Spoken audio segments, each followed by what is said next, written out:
Harry Melling plays Harry Beltic in the Queens Gambit, the Netflix limited series. I'm at Noble Gold Derby, here to ask you, Harry, how much chess did you play before you were in a Queens Gambit?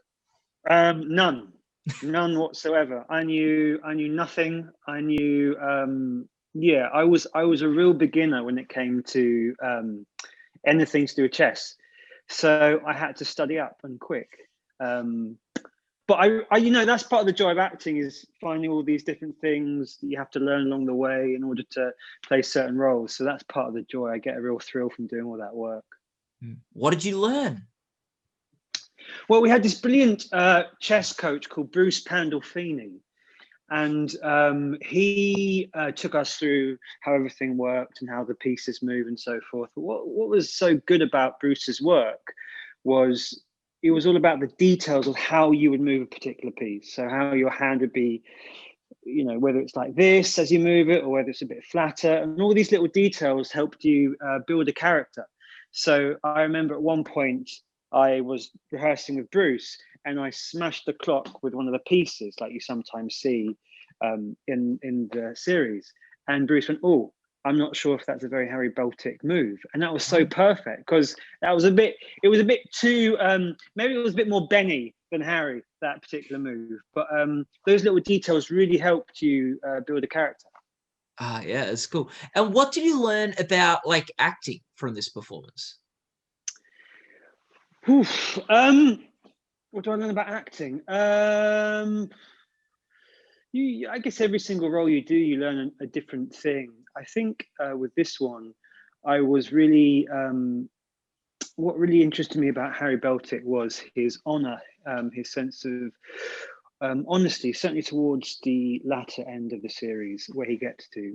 He really does love Beth, truly, and he wants to see her do good in the world. And I don't know if that's anything to do with acting, but that's what I really enjoyed playing with Harry Beltic.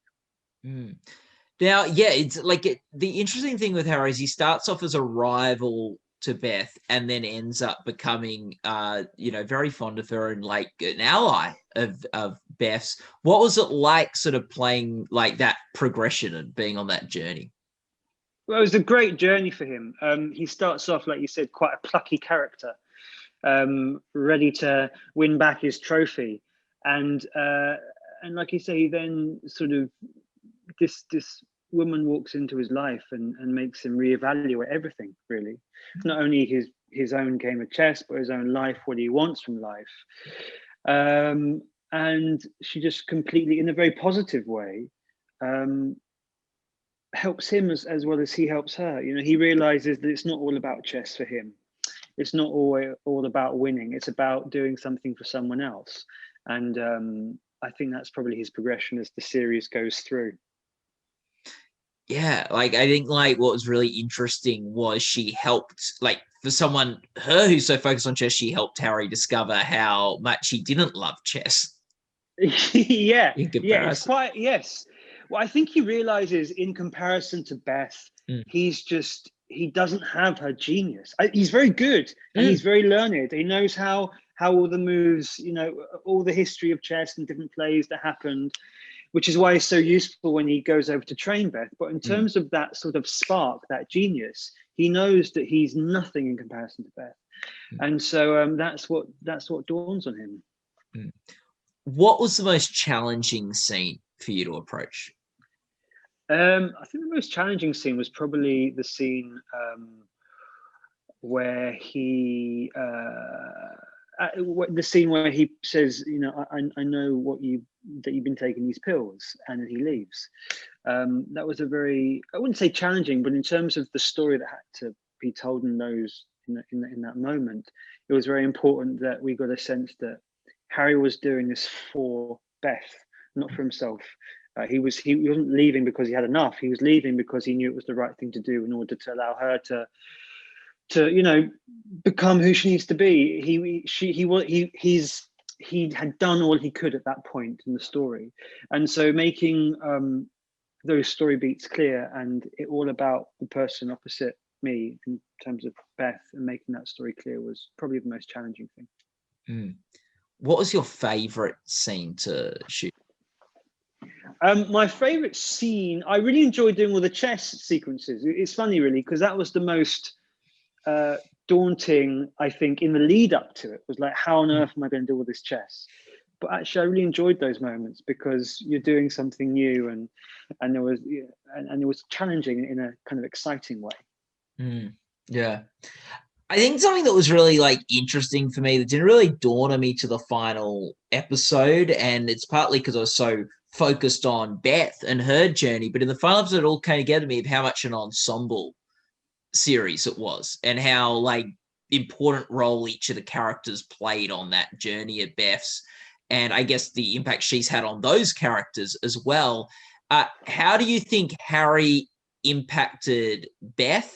And then we'll flip it again. How did Beth impact Harry? Yeah, it's really lovely. Certainly towards the end when they're all on the phone, sort of helping Beth as she is in the final. How did Harry help Beth? I think he was just always there. In terms of even when she went through a really bad patch in her life, he always seemed to crop up and be there for her. And I think it was really important for Beth. And what did she do for him? I think we've sort of touched on it in a way. She really helped him see the important things in life and helped him reevaluate his what he wants from life, really. And you're right, Beth does collect this family really throughout the series of all these characters who she picks up along the way. And I think actually the story is about family to a large degree. Certainly the way Beth begins life, and I think the kind of series is a story of how she collects all these people and wants to look after her almost. And she probably wouldn't have ended up where she was if it weren't for each of those people that she picks up along the way. Absolutely. I think that's why the last bit is so moving. I always find it moving when you see all the people that she's collected along the way. It's quite moving. Yeah. What what was the experience of going in and working on sort of Queen's Gambit each day you came in to shoot? Like what did that feel like? Like obviously there hadn't been a response to it yet. It's not like a returning show where you knew what audience was going to expect. What was it like going into work on that show? It was great. I mean, Scott Frank, the writer director, was just extraordinary. He's an amazing storyteller. All the cast were amazing. We shot in Berlin, which is a great city, so that was a lot of fun, and we did a bit in Toronto as well. So yeah, I was just really psyched. I knew the script was brilliant. I had no idea, as I think a lot of us did, the reach it would have, how many people. I'm quite overwhelmed with the success it's met, which is fantastic. But yeah, I mean, you start these jobs and you just do the work, and then they're released into the world and they take on another life, be that a good one or a bad one. So I had a great time filming it. Yeah. What do you think was special about this story and about this sort of show? Something maybe you noticed when you're reading the scripts? Well, I mean, I think Scott's genius is he really knows how to tell a good story. And I think fundamentally that is the thing that threads it all together. It's just a fantastic story, I think. When I was telling people about it, they did get nervous about the mention. Whenever I mentioned chess, they were, oh no, not for me. And I kept having to say to them, no, but it's not really about chess. It is obviously about chess, but it's about so much more than chess. And I think what Scott and all the creatives have done so well is they've managed to tell a story through the game of chess, which is kind of remarkable, really, and made it exciting to sort of watch. Not saying that chess isn't exciting, but it's very accessible. It feels all the chess stuff was very accessible to everyone. So I think it's a combination of that, and then of course Scott collecting this fantastic cast that I feel so honoured to be amongst. And yeah, I just think Scott's ability to tonally shift and move the story along as we follow this story of this young girl becoming a woman is just pure magic. So that's probably, I guess, what the success has been. And we touched on like all these people Beth collects along the way, and in some ways, like that means you play an important role for a slice of the series. What was it like being sort of like a part of a show, part of a series where there's sort of like there's a part where you're in it a lot, and then parts of it which you're barely in it at all?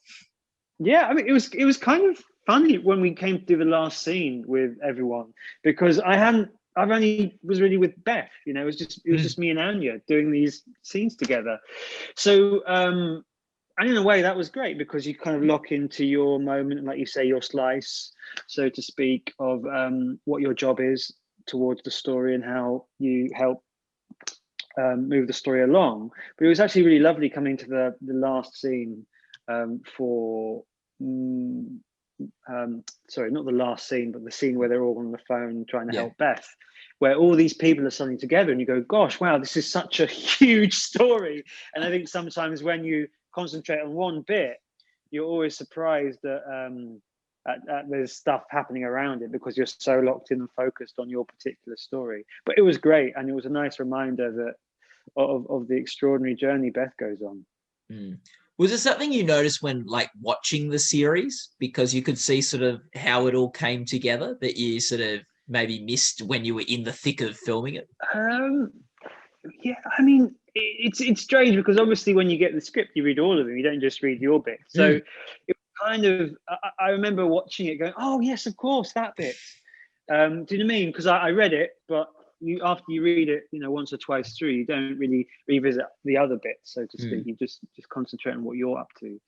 So it was a really lovely sort of familial feeling of watching these things that you read suddenly be real. So it was lovely. Yeah. Did you have were there any funny moments on set shooting the film? The series? So was it any funny moments? Any funny moments? I don't remember, so long ago. What happened?